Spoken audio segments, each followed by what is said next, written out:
Assalamualaikum warahmatullahi wabarakatuh. Alhamdulillah, alhamdulillahilladzi arsala rasulahu bil huda walidil haq lidhirahu ala dini kullihi wa kafa billahi syahida. Asyhadu an la ilaha illallah wahdahu la syarikalah wa asyhadu anna Muhammadan abduhu wa rasulullah nabiyya ba'da amma ba'du.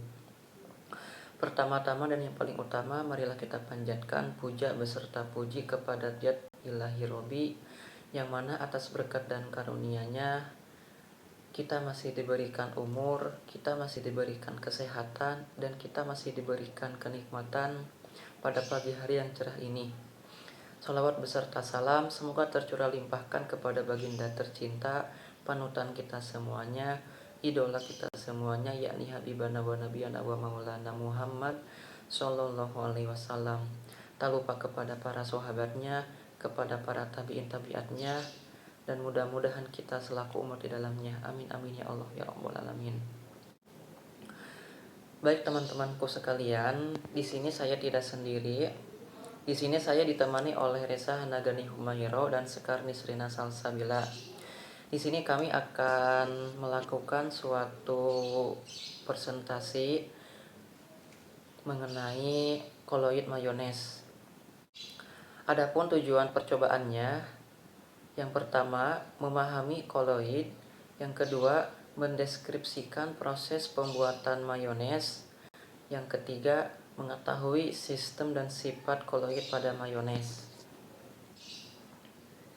Adapun landasan teorinya, koloid adalah sistem campuran homogen yang terdiri dari fasa terdispersi dan fasa pendispersi, di mana ukuran fasa terdispersi berkisar antara 1 sampai 100 nm.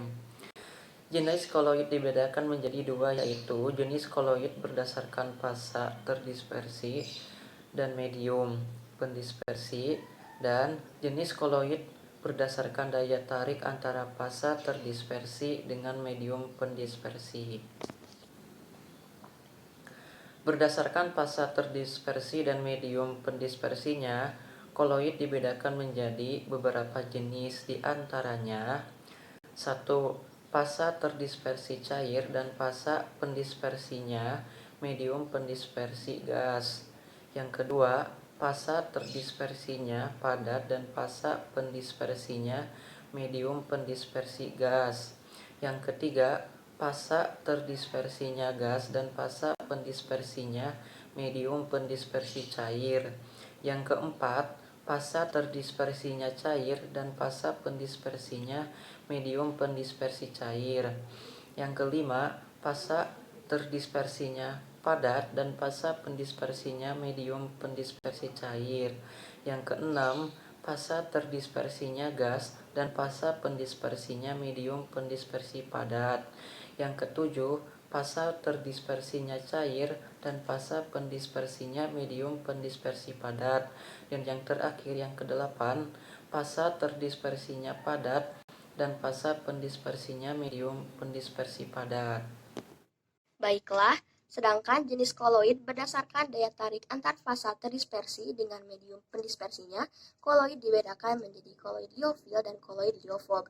Koloid liofil adalah jenis koloid yang fasa terdispersinya menyukai medium pendispersinya. Sedangkan koloid liofob adalah jenis koloid yang fasa terdispersinya tidak menyukai medium pendispersinya. Dikarenakan koloid liofil saling menyukai antar fasa terdispersi dan medium pendispersinya, maka koloid liofil lebih stabil daripada koloid liofob. Terdapat dua cara pembuatan koloid. Koloid dapat dibuat dengan cara mengecilkan partikel yang tadinya besar yang disebut dispersi, atau sebaliknya, yaitu dengan cara membesarkan partikel yang tadinya kecil disebut kondensasi. Mayonnaise adalah salah satu contoh produk proses emulsi yang banyak dimanfaatkan dalam jenis makanan, dan umumnya mayonnaise digunakan sebagai perasa makanan seperti burger atau sandwich. Mayonnaise dibuat menjadi koloid dengan cara kondensasi atau penggumpalan partikel yang sangat kecil. Mayonnaise termasuk ke dalam koloid emulsi karena termasuk ke dalam campuran yang heterogen dan zat pendispersi dan terdispersinya adalah cair. Mayonnaise merupakan koloid emulsi minyak dalam air karena bahan pembuatan mayonnaise adalah minyak nabati, kuning telur, dan asam cuka. Rasa minyak nabati dalam mayonaise tidak terasa meskipun mayonaise terbuat dari sebagian minyak nabati.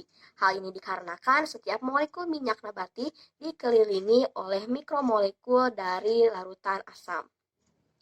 Kemudian C yaitu alat dan bahan. Alat yang digunakan yaitu 1 buah whisker, 1 buah sendok makan, dan 1 buah mangkok.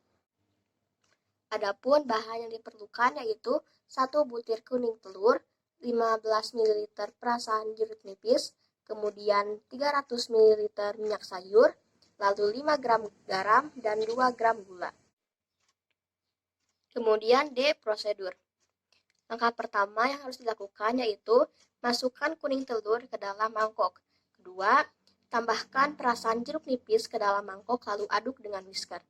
Ketiga, tambahkan minyak sayur sedikit demi sedikit dengan menggunakan sendok makan, lalu aduk dengan whisker. Lakukan hal tersebut sampai minyak sayur habis. Yang keempat, jika sudah mengental, tambahkan garam lalu aduk dengan whisker. Yang kelima, tambahkan gula lalu aduk dengan whisker. Yang keenam, mayonaise pun selesai dibuat. Kemudian selanjutnya akan dijelaskan oleh rekan saya yaitu Sekar. Hasil dan pembahasan.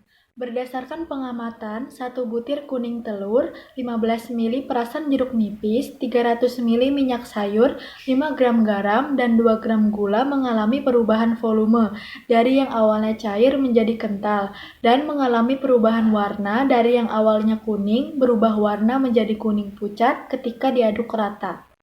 Setelah melakukan percobaan, dapat diamati agar adonan dapat teremulsi sempurna, adonan harus dituangkan sedikit demi sedikit, karena jika tidak, adonan dapat menggumpal dan tidak dapat tercampur dengan bahan lainnya.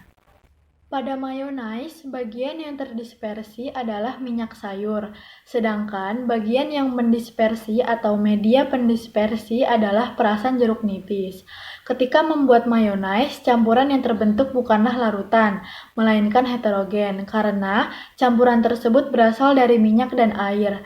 Air yang bersifat polar tidak dapat bercampur dengan zat yang bersifat nonpolar. Untuk dapat mendamaikan air dan minyak, harus ada zat penghubung antara keduanya. Zat penghubung yang menyebabkan pembentukan emulsi dalam mayonaise adalah kuning telur. Kuning telur merupakan emulsifier yang sangat kuat karena dalam kuning telur terdapat sejenis bahan yang memiliki tingkat kesukaran terhadap air dan minyak sekaligus. F. Kesimpulan. Koloid adalah sistem campuran homogen yang terdiri dari fasa terdispersi dan fasa pendispersi, di mana ukuran fasa terdispersi berkisar antara 1-100 nanometer. Mayonaise dibuat menjadi koloid dengan cara kondensasi atau penggumpalan partikel yang sangat kecil. Mayonaise merupakan koloid emulsi minyak dalam air, karena bahan pembuatan mayonaise adalah minyak nabati, kuning telur, dan asam cuka. Proses pembuatan mayonaise yaitu, langkah pertama yang harus dilakukan adalah masukkan kuning telur ke dalam mangkok, kemudian tambahkan perasan jeruk nipis ke dalam mangkok, lalu aduk dengan whisker. Setelah itu, tambahkan minyak sayur sedikit demi sedikit dengan menggunakan sendok makan, dan aduk dengan whisker. Lakukanlah hal tersebut sampai minyak sayur habis. Jika sudah mengental, tambahkan garam lalu aduk dengan whisker. Setelah itu, tambahkan gula lalu aduk dengan whisker, dan mayonaise selesai dibuat. Pada mayonaise, bagian yang terdispersi adalah minyak sayur, sedangkan bagian yang mendispersi atau media pendispersi adalah perasan jeruk nipis.